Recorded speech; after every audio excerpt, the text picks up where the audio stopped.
Hi, എല്ലാവർക്കും നമ്മുടെ food കോർട്ടിലേക്ക് വീണ്ടും സ്വാഗതം. ഇന്ന് ഞാൻ വന്നിട്ടുള്ളത് പൊരിച്ച പത്തിരിയുടെ റെസിപ്പി ആയിട്ടാണ്. അപ്പോൾ ഇത് ചായക്കടയിലെ സ്പെഷ്യലായിട്ടുള്ള പൊരിച്ച പത്തിരിയാണ്. എല്ലാവർക്കും തന്നെ ഒരുപാട് ഇഷ്ടമാണ് ഇത് കഴിക്കാനായിട്ട്. കുട്ടികൾക്കൊക്കെ ആണെങ്കിൽ ഒരുപാട് ഇഷ്ടമാണ്. അപ്പോൾ ഇത് നമ്മൾ എടുക്കുന്ന അരിപ്പൊടിയുടെയും അതുപോലെ വെള്ളത്തിൻ്റെ അളവ് കറക്റ്റ് ആണെങ്കിൽ നമുക്ക് നല്ല ടേസ്റ്റി ആയിട്ടുള്ള നല്ല പെർഫെക്റ്റ് ആയിട്ടുള്ള പൊരിച്ച പത്തിരി തന്നെ തയ്യാറാക്കി എടുക്കാനായിട്ട് പറ്റും. വളരെ എളുപ്പമാണ്. നമുക്ക് വേഗം തന്നെ വീഡിയോയിലോട്ട് പോവാം. അപ്പോൾ ഞാനിവിടെ 1 കപ്പ് പൊടിക്ക് 1.5 കപ്പ് വെള്ളം എന്നുള്ള രീതിയിലാണ് എടുത്തിട്ടുള്ളത്. അപ്പോൾ എടുക്കുന്ന അരിപ്പൊടി അനുസരിച്ച് വ്യത്യാസം ഉണ്ടാവും. എന്നാലും ഒരു 1.25 കപ്പ് മുതൽ 1.5 കപ്പ് വരെ വെള്ളം വരെ നമുക്ക് എന്തായാലും വേണ്ടി വരും. ഞാനൊരു 1.5 കപ്പ് വെള്ളം ഇതിലേക്ക് ഒഴിക്കുന്നുണ്ട്. നമ്മൾ ഏത് കപ്പ് എടുത്താലും കുഴപ്പമില്ല. ഇനി ഇതിലേക്ക് 1 ടീസ്പൂൺ നെയ്യ് ഒഴിച്ചു കൊടുക്കാം. നെയ്യ് അല്ലെങ്കിൽ ഏതെങ്കിലും ഓയിൽ ഒഴിച്ചാലും മതി. ഇനി ഇതിലേക്ക് ആവശ്യത്തിനുള്ള ഉപ്പ് കൂടെ ചേർത്തിട്ട് ഒന്ന് മിക്സ് ചെയ്തിട്ട് നമുക്ക് ഈ വെള്ളം ഒന്ന് നന്നായി തിളപ്പിച്ചിട്ടെടുക്കണം. നന്നായി വെട്ടി തിളച്ച് വന്നതിന് ശേഷമാണ് നമ്മളിതിലേക്ക് അരിപ്പൊടി ചേർക്കേണ്ടത്. ഇപ്പോൾ വെള്ളം നന്നായി തിളച്ച് വന്നിട്ടുണ്ട്. ഞാനിവിടെ അതേ കപ്പിന് തന്നെ അളന്നിട്ട് 1 കപ്പ് അരിപ്പൊടിയാണ് എടുത്തിട്ടുള്ളത്. ഈ അരിപ്പൊടി നമുക്ക് കുറേശ്ശെയായിട്ട് ചേർത്ത് കൊടുത്തിട്ട് ഒരു കൈ കൊണ്ട് നന്നായി ഇളക്കി കൊടുക്കണം, അല്ലെങ്കിൽ പെട്ടെന്ന് കട്ട കെട്ടിപ്പോവും. അപ്പോൾ കുറേശ്ശെയായിട്ട് ചേർത്തിട്ട് അപ്പോൾ തന്നെ നന്നായി ഇളക്കി കൊടുക്കുക. ആ വെള്ളവും പൊടിയും കൂടെ നന്നായി ചേർന്ന് കിട്ടണം. അരിപ്പൊടിയും വെള്ളമൊക്കെ നന്നായി മിക്സ് ചെയ്തെടുത്തിട്ടുണ്ട്. ഇനി നമുക്ക് ഫ്ലെയിം ഓഫ് ചെയ്യാം. ഫ്ലെയിം ഓഫ് ചെയ്തിട്ട് ഞാനിതൊന്ന് അടച്ച് വെക്കുന്നുണ്ട്. അപ്പോൾ ഇങ്ങനെ അടച്ച് വെക്കുമ്പോൾ ആ ചൂടിലിരുന്നിട്ട് നമ്മുടെ പൊടി ഒന്നും കൂടെ വെന്ത് കിട്ടും. ഞാനൊരു 10 മിനിറ്റ് ഇതൊന്ന് അടച്ച് വെച്ചിട്ടുണ്ടായിരുന്നു. അപ്പോൾ ആ ഒരു അടച്ച് വെച്ച് കഴിഞ്ഞതിന് ശേഷം ഇത് കണ്ടില്ല, നല്ല സോഫ്റ്റായിട്ട് വരും നമ്മുടെ പൊടി. ഇനി നമുക്കിത് വെക്കുന്ന സമയത്ത് നമുക്ക് കുറച്ച് തേങ്ങയും അതുപോലെ തന്നെ ഉള്ളിയും കൂടെ ഒന്ന് ചതച്ചെടുക്കാനുണ്ട്. അപ്പോൾ ഞാനൊരു 3 ടേബിൾ സ്പൂൺ തേങ്ങ ചിരകിയതും ഒരു 3-4 ചെറിയുള്ളിയും അതുപോലെ ഒരു 1/2 ടീസ്പൂൺ നല്ല ജീരകം കൂടെ ചേർത്തിട്ട് ഇതൊന്ന് ചെറുതായിട്ടൊന്ന് ചതച്ചെടുക്കുന്നുണ്ട്. ഒത്തിരി അങ്ങ് അരച്ചൊന്നും എടുക്കേണ്ട കാര്യമില്ല കേട്ടോ. ഇനി നമുക്ക് പൊടി ഒരു പാത്രത്തിലേക്ക് ഇട്ട് കൊടുക്കാം. നമ്മളിത് ചെറിയ ചൂടോടുകൂടി തന്നെയാണ് ഇത് കുഴച്ചെടുക്കേണ്ടത്, എന്നാലേ നമ്മുടെ പത്തിരി നന്നായിട്ട് കിട്ടുള്ളൂ. അപ്പോൾ നല്ല ചൂടുണ്ടെങ്കിൽ കയ്യിൽ ഇത്തിരി വെള്ളമാക്കിയിട്ട് നമുക്കിത് നന്നായിട്ട് കുഴച്ചെടുക്കണം. ഒത്തിരി ചൂടാറിയിട്ടുണ്ടെങ്കിൽ നമ്മുടെ പൊടി ഹാർഡായി പോവും, നന്നായി കുഴച്ചെടുക്കാൻ പറ്റില്ല.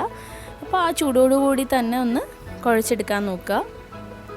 പിന്നെ അത്യാവശ്യം നന്നായി ഇവിടെ കുഴച്ചെടുത്തിട്ടുണ്ട്. ഇനി ഇതിലേക്ക് നമ്മൾ ഈ ചതച്ച് വെച്ചിട്ടുള്ള തേങ്ങയുടെയും അതുപോലെ തന്നെ ഉള്ളിയും ജീരകം ആ മിക്സ് നമ്മൾ ഇട്ട് കൊടുത്തിട്ടുണ്ട്.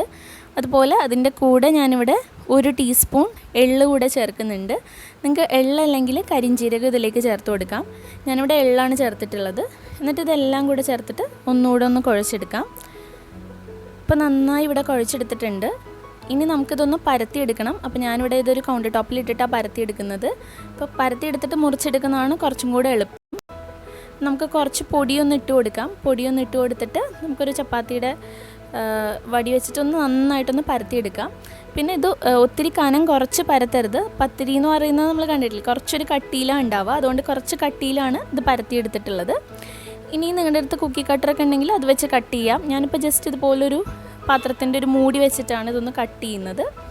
അത് വെച്ചിട്ട് നമുക്ക് ഇതൊന്ന് കട്ട് ചെയ്തിട്ടെടുക്കാം. എന്നിട്ട് ഈ ബാക്കിയുള്ള മാവ് നമുക്ക് വീണ്ടും എടുത്തിട്ട് പരത്തിയിട്ട് ഇതുപോലെ തന്നെ കട്ട് ചെയ്തെടുത്താൽ മതി.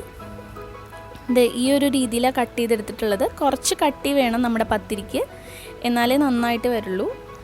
പിന്നെ ഞാനിവിടെ അരിപ്പൊടി മാത്രം വെച്ചിട്ടാണ് ചെയ്യുന്നത്. നമുക്ക് ഈ പത്തിരി പല രീതിയിൽ ചെയ്യാം. മൈദയൊക്കെ മിക്സ് ചെയ്തിട്ട് ചെയ്യാം. അരിപ്പൊടി വെച്ച് മാത്രം ചെയ്യുമ്പോൾ കുറച്ച് നല്ല ക്രിസ്പി ആയിട്ടാണ് ഉണ്ടാവുക.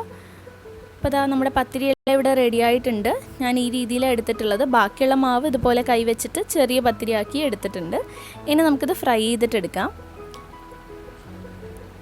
അപ്പോൾ എണ്ണ ചൂടായി വരുമ്പോൾ നമുക്കതിലേക്ക് പത്തിരി ഇട്ട് കൊടുക്കാം. പിന്നെ പത്തിരി ഫ്രൈ ചെയ്യുന്ന സമയത്ത് ഒരു ലോ ഫ്ലെയിമിൽ വെച്ചിട്ട് തന്നെ ഫ്രൈ ചെയ്യുക. കാരണം അല്ലെങ്കിൽ ഇതിൻ്റെ ഉള്ളിൽ നന്നായിട്ട് വെന്ത് വരില്ല, പുറമേ പെട്ടെന്ന് കളറ് മാറിപ്പോവും. അപ്പോൾ ഇതിൻ്റെ പുറമേ അത്ര അങ്ങ് കളറ് മാറേണ്ട ആവശ്യമില്ല, പക്ഷെ ഉള്ളിൽ നന്നായി വെന്ത് കിട്ടണം. അതുകൊണ്ട് നല്ല തീ കുറച്ചിട്ട് തന്നെ ഫ്രൈ ചെയ്യാനായിട്ട് ശ്രദ്ധിക്കുക. ഇപ്പോൾ നമ്മുടെ പത്തിരിയൊക്കെ നന്നായി ഇവിടെ റെഡിയായി വന്നിട്ടുണ്ട്. ഇതുപോലെയാണ് ഉണ്ടാവുക. അപ്പോൾ ഇതുപോലെ നമുക്ക് ബാക്കിയുള്ളതും ഫ്രൈ ചെയ്തിട്ടെടുക്കാം. അപ്പോൾ അരിപ്പൊടി വെച്ച് മാത്രം ചെയ്യുമ്പോൾ നമ്മളിത് എടുക്കുന്ന സമയത്ത് നല്ല ക്രിസ്പി ആയിരിക്കും. കുറച്ച് തണുത്ത് കഴിയുമ്പോൾ മാത്രമാണ് ഇത് നല്ല സോഫ്റ്റായിട്ട് മാറുക. പക്ഷേ ക്രിസ്പി ആണെങ്കിലും ഉള്ളിൽ സോഫ്റ്റ് തന്നെ ആയിരിക്കും. അപ്പോൾ നമ്മുടെ പത്തിരി എല്ലാം ഇവിടെ റെഡി ആയിട്ടുണ്ട്. നമ്മൾ ചായക്കടയിൽ നിന്നൊക്കെ കഴിക്കുന്ന പോലെ നല്ല ടേസ്റ്റിയാണ്. ഇതിപ്പോൾ അരിപ്പൊടി ആയതുകൊണ്ട് കുറച്ചുകൂടെ ക്രിസ്പിയാണ്, പക്ഷേ ഉള്ളിൽ നല്ല സോഫ്റ്റാണ്. അപ്പോൾ നിങ്ങൾക്ക് കുറച്ച് നല്ല സോഫ്റ്റായിട്ട് വേണമെങ്കിൽ മൈദ അതിലേക്ക് ചേർത്ത് കൊടുത്താൽ മതി. അപ്പോൾ ഇത്രേ ഉള്ളൂ നമ്മുടെ പത്തിരി. അപ്പോൾ എല്ലാവരും ട്രൈ ചെയ്ത് നോക്കുക, എന്നിട്ട് നിങ്ങളുടെ അഭിപ്രായങ്ങളൊക്കെ കമൻറ്റ് ചെയ്യുക. അതുപോലെ നമ്മുടെ വീഡിയോ ഇഷ്ടമായിട്ടുണ്ടെങ്കിൽ ലൈക്ക് ചെയ്യുക, ഷെയർ ചെയ്യുക. പിന്നെ ചാനൽ ഇതുവരെ സബ്സ്ക്രൈബ് ചെയ്തിട്ടില്ലെങ്കിൽ താഴെ ഒരു റെഡ് കളറിലൊരു സബ്സ്ക്രൈബിൻ്റെ ബട്ടൺ ഉണ്ട്, അതൊന്ന് പ്രസ് ചെയ്തിട്ട് സബ്സ്ക്രൈബ് ചെയ്യുമ്പോൾ അതിൻ്റെ അടുത്തൊരു കുഞ്ഞ് ബെല്ലൈക്കൺ വരും, അതുകൂടെ ക്ലിക്ക് ചെയ്യുകയാണെങ്കിൽ ഞാൻ പുതിയ വീഡിയോസൊക്കെ അപ്ലോഡ് ചെയ്യുന്ന സമയത്ത് നിങ്ങൾക്കത് നോട്ടിഫിക്കേഷൻ കിട്ടുന്നതായിരിക്കും. അപ്പോൾ നെക്സ്റ്റ് വീഡിയോയിൽ പുതിയ റെസിപ്പിയായിട്ട് വീണ്ടും കാണാം. താങ്ക്